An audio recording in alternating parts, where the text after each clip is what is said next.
Assalamualaikum warahmatullahi wabarakatuh. Perkenalkan, nama saya Januar Fil Ulfa Kamalul Jannah dari Rombel PAPB 19 dengan NIM 71014190095. Pada video kali ini membahas mengenai kebijakan moneter dan fiskal terhadap inflasi di Indonesia. Negara kita sedang dalam masa perkembangan, di mana semua masyarakat berharap bahwa perkembangan ekonomi ini dapat mencapai level sejahtera. Namun, jika ditelaah kembali, banyak sekali kendala yang terjadi pada pertumbuhan ekonomi di Indonesia. Salah satu permasalahan yang sering terjadi di negara berkembang seperti Indonesia yaitu kestabilan harga dan juga pertumbuhan ekonomi. Kestabilan ekonomi tersebut menyangkut kestabilan tingkat harga, tingkat pendapatan nasional, serta pertumbuhan kesempatan kerja.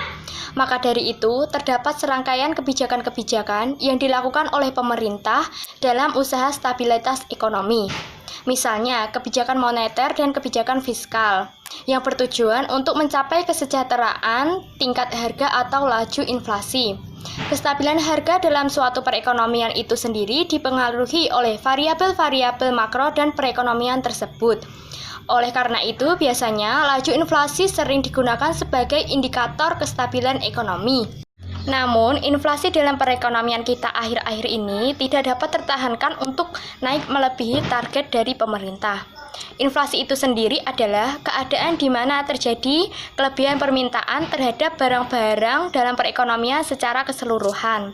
Laju inflasi yang berubah-ubah akan dipengaruhi oleh kebijakan-kebijakan yang dilakukan pemerintah, khususnya kebijakan di bidang fiskal dan juga kebijakan di bidang moneter, yaitu menyangkut pengeluaran pemerintah, jumlah uang beredar, dan juga kebijakan tentang pajak.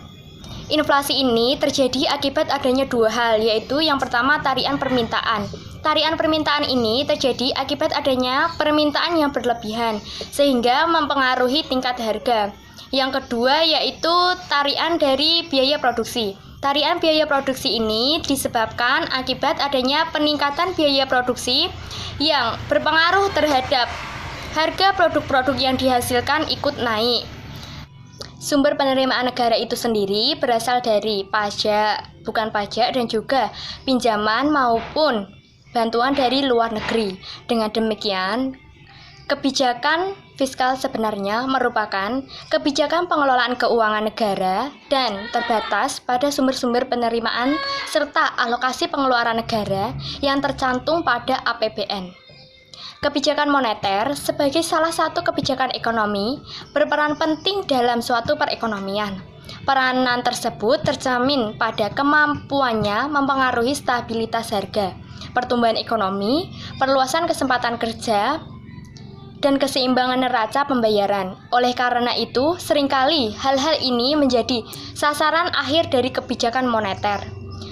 Jumlah uang beredar pada awalnya yang digolongkan dalam definisi uang beredar hanyalah uang kartal, yaitu uang yang terdiri dari uang kertas dan uang koin yang beredar di masyarakat. Kemudian berkembangnya peranan bank ini yang termasuk sebagai uang adalah uang kartal dan juga uang giral, di mana perkembangan jenis-jenis uang ini mengikuti adanya perkembangan kebutuhan untuk sarana pembayaran dan transaksi dalam perekonomian. Pada dasarnya, penggolongan berbagai jenis uang ini berdasarkan pada sifat likuid tidaknya jenis uang tersebut. Pajak adalah iuran rakyat kepada kas negara, sehingga dapat dipaksakan dengan tidak menerima balas jasa secara langsung. Pajak dipungut penguasa berdasarkan norma-norma hukum negara. Pajak yang sudah dipungut tersebut akan digunakan untuk membiayai semua kepentingan umum. Yang keempat yaitu kerangka konseptual. Kerangka konseptual ini memiliki hubungan, yaitu jumlah uang yang beredar memiliki hubungan positif dengan nilai inflasi, di mana jika jumlah uang beredar meningkat, maka inflasi juga akan meningkat.